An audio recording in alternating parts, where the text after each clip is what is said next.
We are told that humans are social animals. From the dawn of our species, survival depended on the tribe. To be alone was to be at risk. Yet in the busiest cities and the most connected digital networks, there are those who walk entirely alone. They have no inner circle, no best friends, and no social entourage. But is having no friends a sign of a social deficit?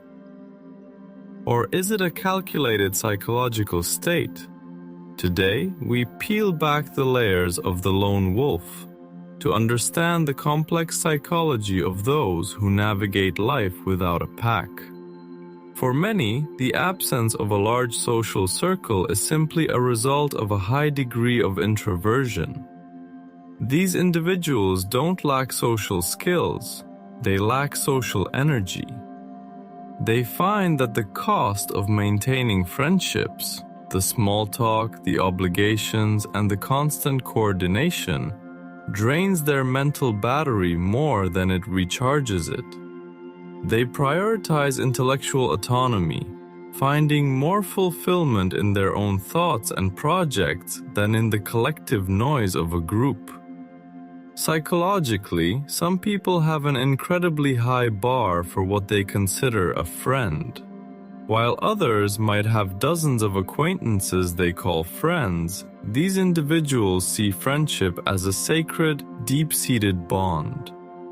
If they don't find someone who meets their standards of loyalty, depth, and intellectual honesty, they choose to have no one at all. For them, the emptiness of a shallow friendship is far more painful than the silence of being alone. In some cases, the lack of friends stems from a psychological trait known as hyper-independence. Often rooted in past betrayals or childhood experiences where they couldn't rely on others, these individuals have decided that the only person they can truly trust is themselves. They view needing a friend as a vulnerability. By staying solo, they ensure that they can never be let down, abandoned, or disappointed. There is also a segment of the population that experiences social anhedonia, a reduced ability to gain pleasure from social interactions, while others feel a hit of dopamine when hanging out with friends. These individuals feel neutral or even bored. They view the world as observers, much like a detective in a noir film, watching the social games people play without feeling any internal drive to participate in them. For many, friendship requires a performance.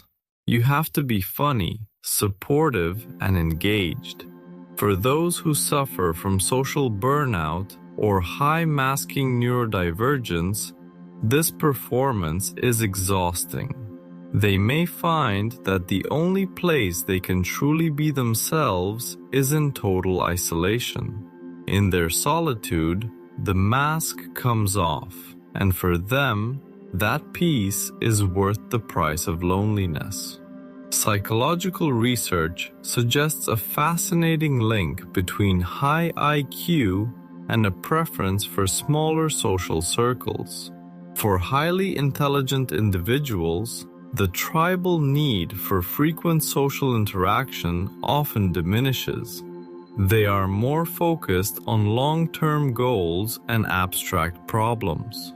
When their environment doesn't offer intellectual stimulation that matches their pace, they tend to withdraw, finding that their own mind is a more engaging companion than a crowded room. At a deeper level, having no friends can be a manifestation of an avoidant attachment style. These individuals grew up learning that others are unreliable or overwhelming. As adults, they protect their emotional peace by keeping everyone at arm's length. By convincing themselves they don't need anyone, they create a psychological fortress. They don't see it as loneliness. they see it as self-sufficiency. We must also look at the environmental factor. The disappearance of third places, the cafes, libraries, and clubs where people once gathered, has made making friends an uphill battle. In the noir landscape of the modern world, many individuals aren't alone by choice, but by circumstance. The effort required to build a friendship from scratch in a fragmented, digital-first society is simply more than some are willing to spend. For neurodivergent individuals, friendship often requires a process called masking, constantly mimicking social cues to fit in. This is mentally taxing. Many choose a life of solitude not because they dislike people, but because they are exhausted by the energy it takes to be normal.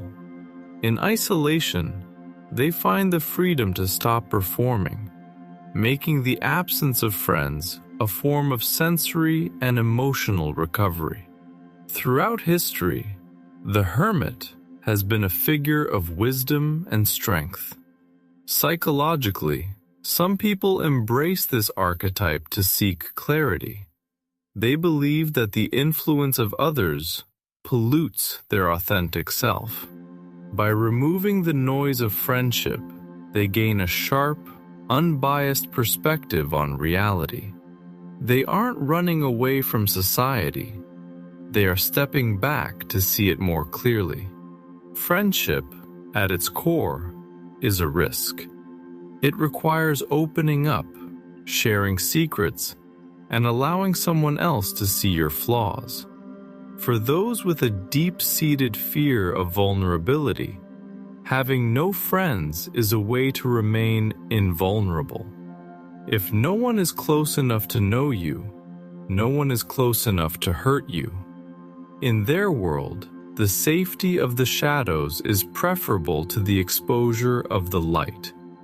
Sometimes, being alone isn't about a lack of social skills, but a profound mismatch with one's environment.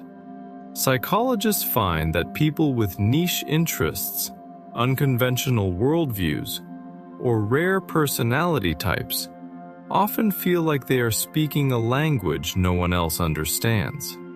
They walk through life like foreigners in their own city, choosing silence over the frustration of being constantly misunderstood.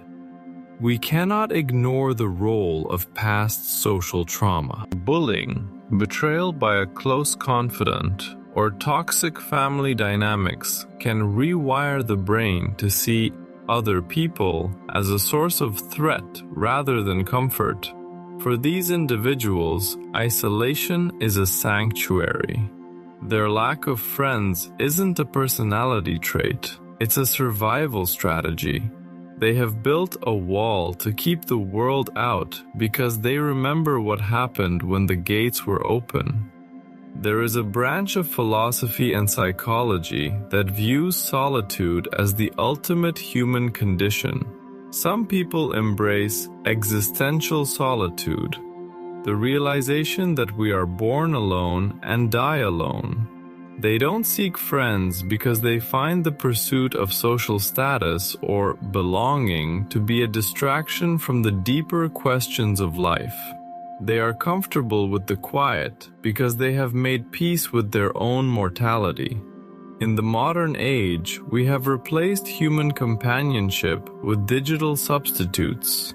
Parasocial relationships with creators, AI, and endless streams of content provide a simulated social life that requires zero effort and zero conflict. For many, the brain is tricked into thinking it isn't alone.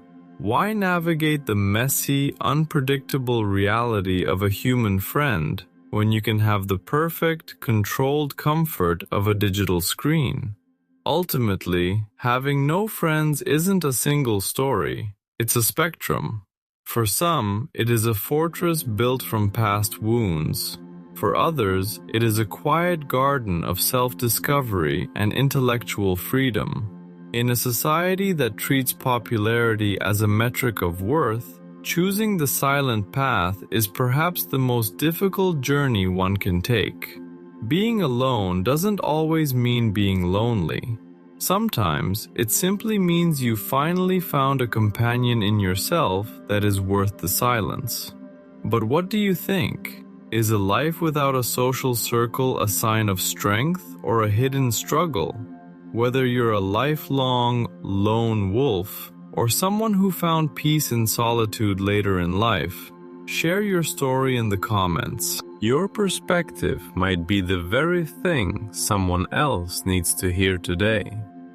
If this psychological exploration resonated with you, please give this video a like. It helps our message reach those who are watching from the shadows. And if you want to continue deconstructing the hidden patterns of the human mind, subscribe and turn on the bell icon. Thank you for watching, and remember, even in the dark, you are not truly alone.